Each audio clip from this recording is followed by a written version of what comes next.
Bonjour bien-aimés en Christ, que le Seigneur vous bénisse. Le sujet d'aujourd'hui va porter sur les eaux dérobées sont douces. Le test de base sur lequel nous allons nous appuyer, c'est Proverbe 9 du verset 17 au verset 18. En fait, c'est une mise en garde contre les convoitises de l'époux ou de l'épouse d'autrui. Amen. Avant de rentrer dans le vif du sujet, disons un mot de prière. Adorable Dieu, notre Père, que ton nom soit béni. Ton nom est saint et ton nom est le plus beau et le nom au-dessus de tout nom et de tout. Tu es le Dieu Tout-Puissant et ta parole est esprit et vie. Merci pour cet enseignement que tu mets à ma bouche. Seigneur, bénis ceux qui l'écoutent, ouvre les paroles qui sortent de ma bouche, et qu'en cela, toute la gloire te revienne à toi et toi seul. Au nom de Jésus-Christ. Amen. Commençons par lire le texte de base. Proverbe 9, verset 17. Les eaux dérobées sont douces, et le pain du mystère est agréable. Et il ne sait pas que là sont les morts, et ses invités sont dans les vallées du séjour des morts. Amen. Dans ce verset, la Bible ne dit pas que les eaux dérobées sont réellement bonnes. Parce qu'elle dit les eaux dérobées sont douces, la Bible n'est pas en train de dire que parce qu'elle est douce, qu'elle est bonne pour autant. En fait, la Bible est en train de nous montrer ce que la folie fait croire à l'homme. On pourrait dire ceci. Le péché pourrait dire que l'eau qu'on vole, c'est doux. Mais il faut faire attention. C'est comme le péché est beau. Mais Dieu, lui, n'est pas dans ce qui attire le regard. Parce que Dieu, lui, il va donner sa sagesse à ses enfants. Et plutôt que de regarder à ce qui est beau, le Seigneur va demander plutôt à ses enfants de regarder où ce qui est beau là vous emmène. Pour développer donc cet important sujet sur la convoitise de l'époux ou de l'épouse de quelqu'un ou d'autrui, on va structurer cela en différents points. La première chose que je vais faire ressortir avec l'aide du Seigneur, la convoitise commence toujours par embellir ce qui appartient à un autre. Regardons Exode 20, verset 17. Tu ne convoiteras point la maison de ton prochain.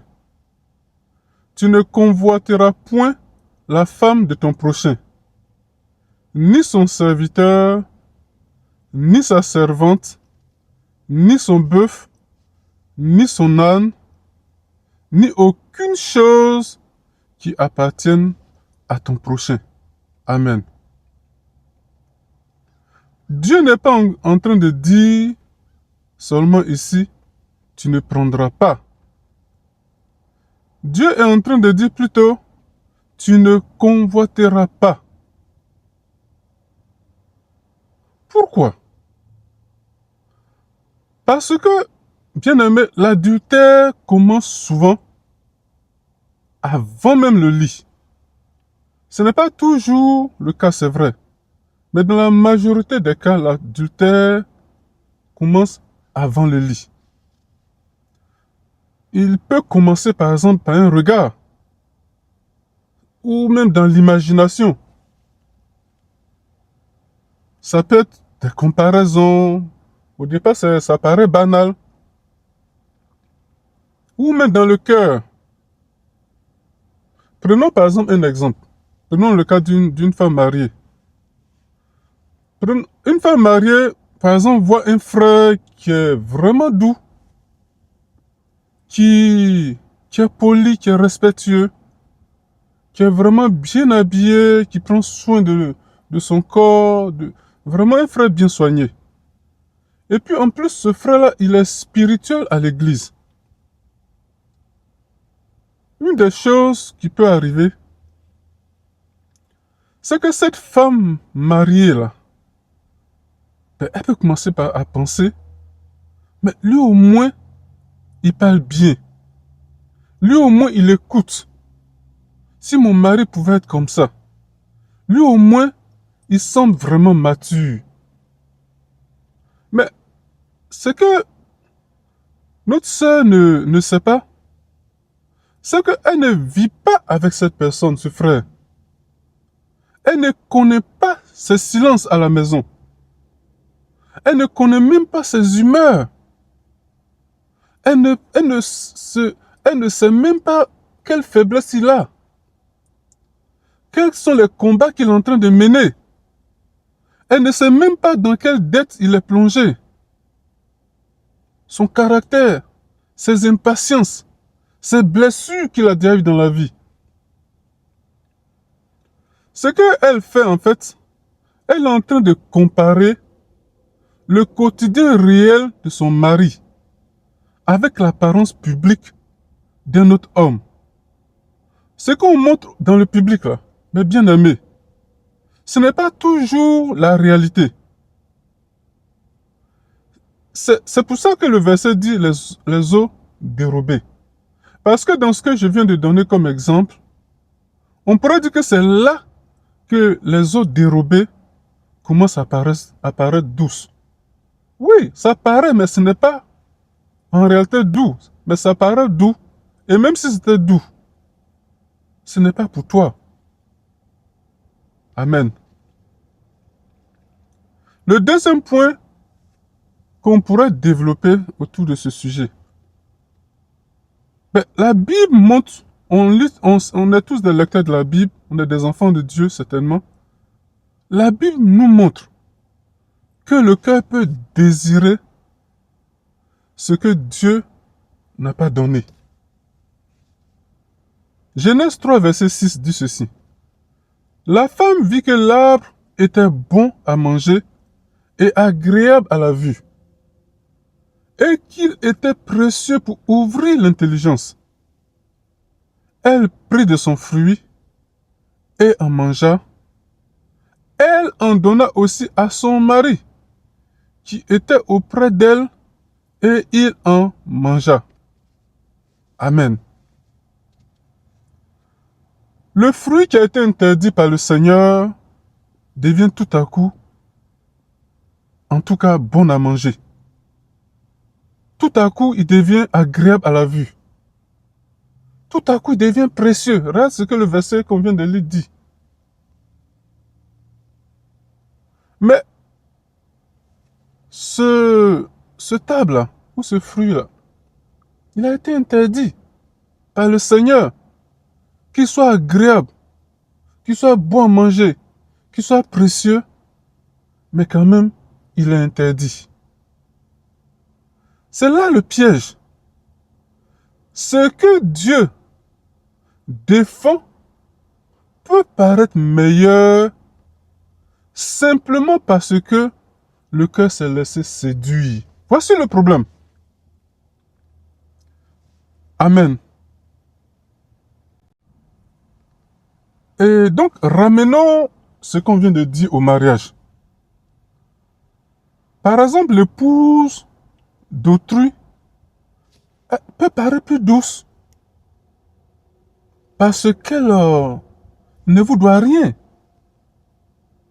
Elle vous sourit sans avoir vécu vos années de tension. Ou elle vous écoute sans porter vos enfants, vos factures, vos fatigues, vos conflits familiaux, vos réalités de tous les jours. Ne nous focalisons pas seulement que sur l'épouse, même l'époux. L'époux d'autrui peut paraître plus attentionné parce qu'il n'a pas encore eu à vous supporter dans vos faiblesses.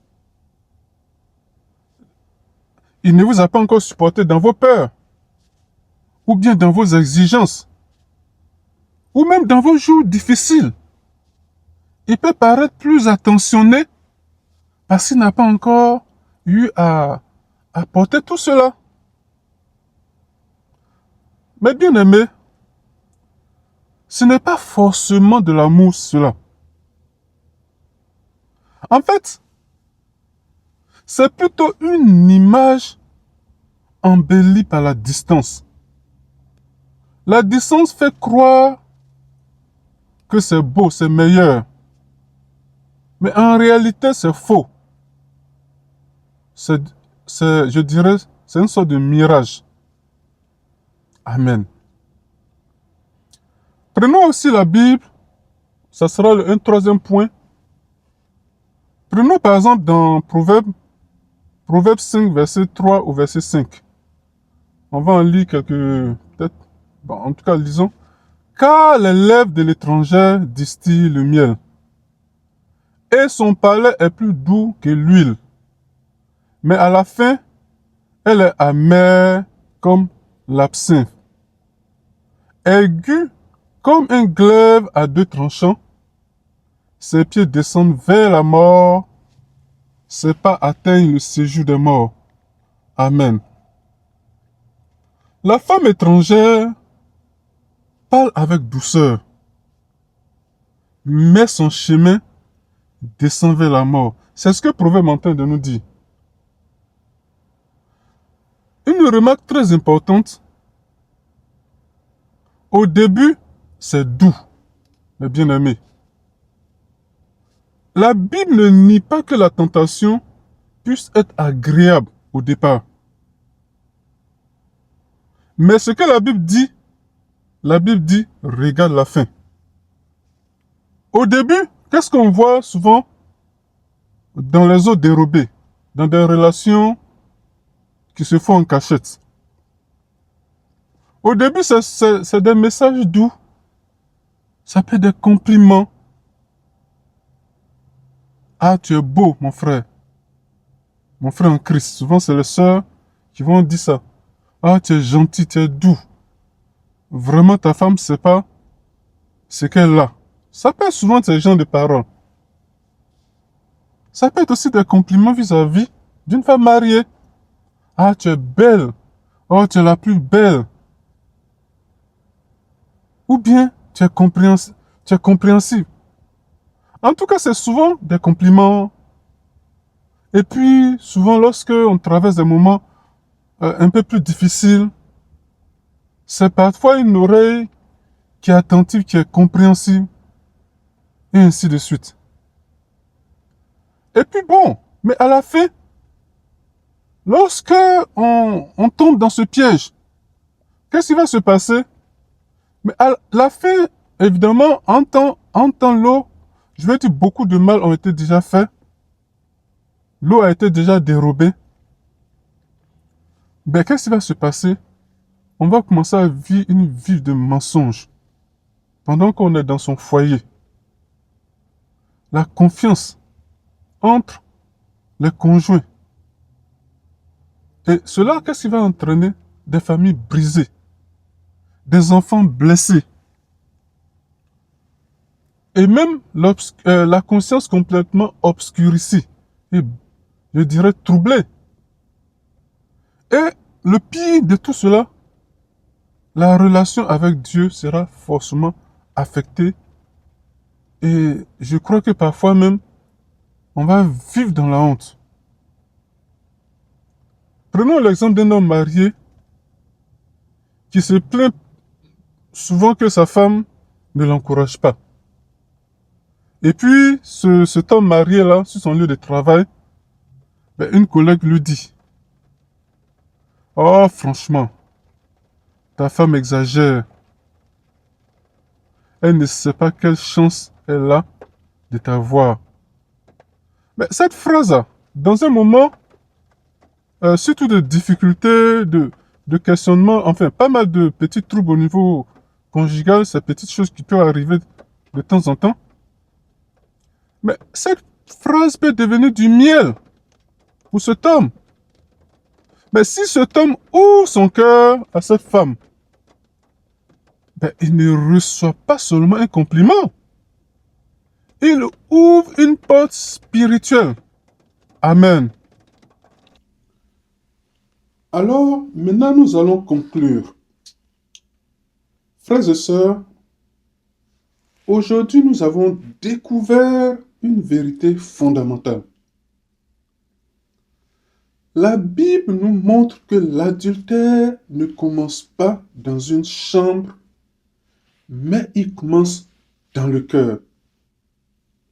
Avant qu'il n'y ait un acte, il y a souvent un regard. Avant le regard, il y a très souvent une comparaison. Avant la comparaison, il y a une convoitise. Et avant la convoitise, il y a un mensonge. Et le mensonge selon lequel les eaux dérobées seraient plus douces que celles que Dieu nous a données. Nous avons vu que ce mensonge existe depuis le jardin d'Éden. Nous avons vu que Dieu ne dit pas seulement « Tu ne prendras pas la femme de ton prochain ». Mais Dieu dit « Tu ne convoiteras pas ». Pourquoi? Parce que Dieu s'attend toujours à la racine avant de traiter les conséquences, mes bien-aimés. Mais une question demeure. Si tant de personnes, parfois même des chrétiens sincères, des hommes de Dieu, en tout cas des femmes, des servants du Seigneur, si tant de personnes tombent dans ce piège, pourquoi donc le conjoint d'autrui paraît-il souvent meilleur que le nôtre? Est-ce simplement une tentation, mes frères et mes sœurs? Est-ce que c'est seulement une tentation? Ou bien il y a une illusion beaucoup plus profonde que nous ne voyons, ou bien que nous ne voyons pas, je vais dire. Est-ce qu'il y a quelque chose d'autre en arrière? Pourquoi l'herbe semble-t-il toujours, je dirais, semble-t-elle toujours plus verte ailleurs? Pourquoi? Et même, je vais aller plus loin. Pourquoi on découvre souvent la réalité seulement lorsqu'il est trop tard? Mais c'est précisément ce que nous allons examiner dans la deuxième partie. Toujours uniquement à la lumière des Écritures. D'ici là, que le Seigneur vous bénisse. Amen.